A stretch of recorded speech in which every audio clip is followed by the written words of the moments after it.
Right, so here's my Drumbecue, my oil drum barbecue. And Elle has asked me to show her how I set it up. But first, I feel like I probably need to show you how I clean it. Don't use it very often, this. Not because I don't love it. I love it, I love it, I love it. But it's enormous. I reckon I could cook for 100 people on that. But it's definitely time for a bit of a clean. So, get these dirty old grates out. Oh! Yeah, I know it's mouldy. It's not going to be mouldy for long. Oh God, it's heavy. So, can you see in here? Let me take that one out. So this is what I've done to my drum, is line it with these fire bricks, which has been brilliant, basically, like really increase the sort of fuel efficiency, because they soak up all the heat energy from the fire, and create kind of heat storage blocks, basically. So I found that without them I was munching fuel in here, and with them I'm no longer munching fuel. So it was a really worthwhile investment. I guess they cost me maybe 40-50 quid for all of these blocks, and they just sit in there like this, and that's it. Really helps preserve all the fuel. Yeah, so obviously quite a lot of mould here, and it's a bit grim, I appreciate that, but I'm not worried about it in the slightest. So because I tend to do long, slow things in here, I often put in a couple of whittle bricks, which are sustainable British briquettes.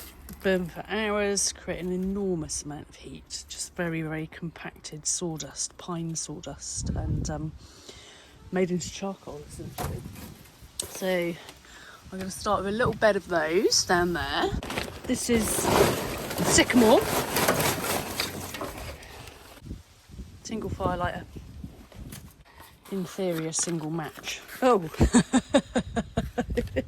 well, I only have a single match. Oh, shambolic. Right, come on, we can do this, yeah. Single match. And then I'm just going to let that burn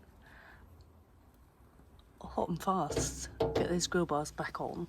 And I'm going to cook it with wood in here. I tend to use a mixture of wood and charcoal, actually. Wood for kind of flavour. So that is basically how I light the fire. And I'll show you how I cook with it in a bit. So cleaning the barbecue, you know, nothing is going to clean better than the heat and a bit of a wire brush action. So that is all I ever do to any of my barbecues, just get it hot, give it a right old scrub.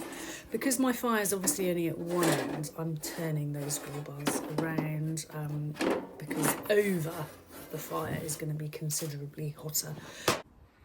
Right, so we are super hot, 250, 260,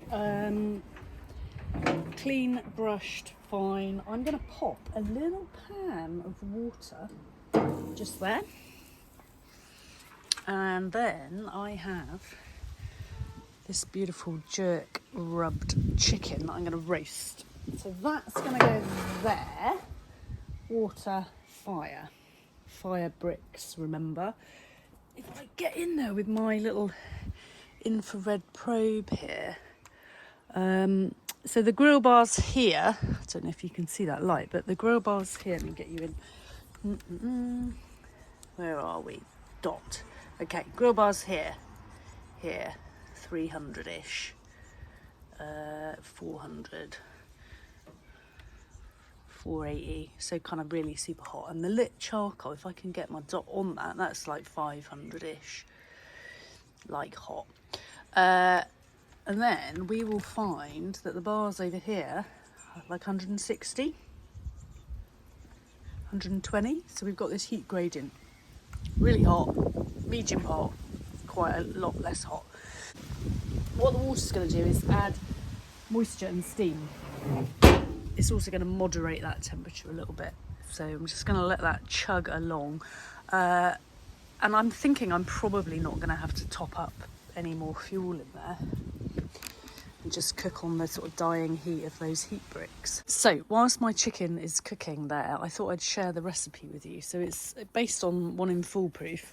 And it's this one, jerk pork steaks with pineapple salsa. Obviously not doing pork, obviously doing chicken. I've doubled the marinade recipe just because my chicken is big. And did you see I'd cut some deep slashes into the meat of the bird just so I could get the marinade sort of in deeper, because the marinade is really just a sort of surface treatment. So the more surface you got, the more bang you get for your buck, basically. So a couple of centimetres of root ginger. Remember, I doubled it. So 4 centimetres of root ginger. I guess I put that much. 4 garlic cloves. I didn't have any Scotch bonnets, actually. So what I did was use, I've got some habanero powder. So I put a bit of that in. That was nice. Olive oil, brown sugar, allspice, cinnamon, paprika. I didn't have any thyme. So forget the thyme, you know, it's not going to make a massive amount of difference. If I had time, obviously I'd love to use it, but I haven't.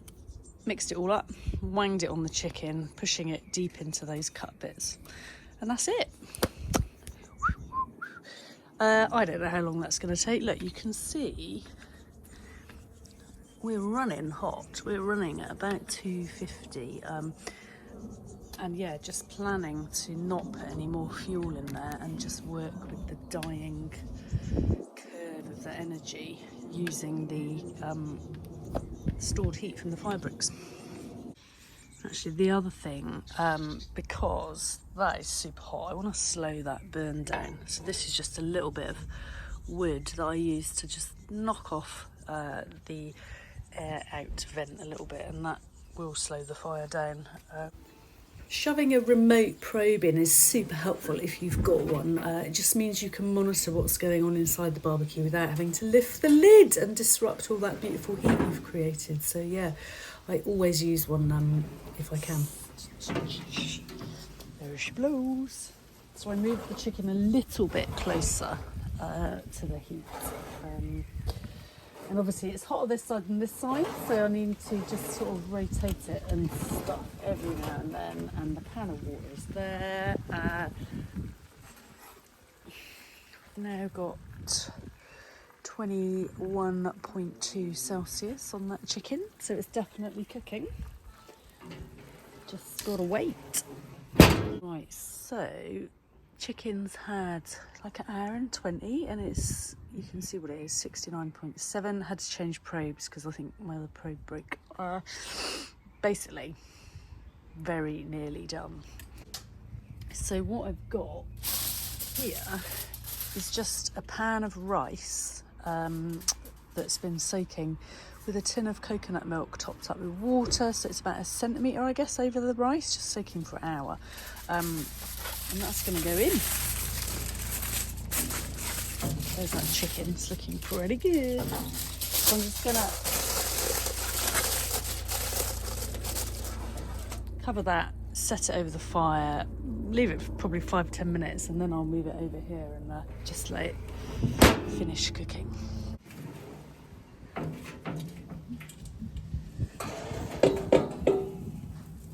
Right, so look at that chicken.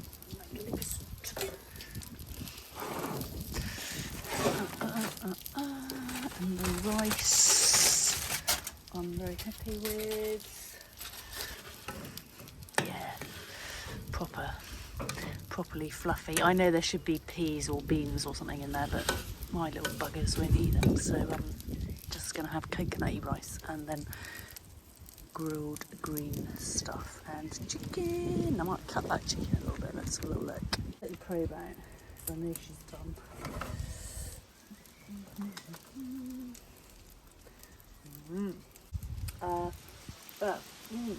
Very good. I hope that was helpful, Elle. It's really lovely actually to have a bit more time to make some kind of longer form videos, so hopefully hopefully useful. Just a top tip really, if you've got a barbecue, any sort of barbecue, and it's a bit kind of munchy on the fuel, fire bricks, even if you can just wipe one or two somewhere in a corner, they're really going to help with heat, heat retention, fuel consumption, all of that. So we've been cooking here for a good couple of hours, and I'm still, there's a lot of heat still in there. It's super warm and lovely, and actually I could be cooking in there for a lot longer, but kind of hungry now. So yeah, tea time.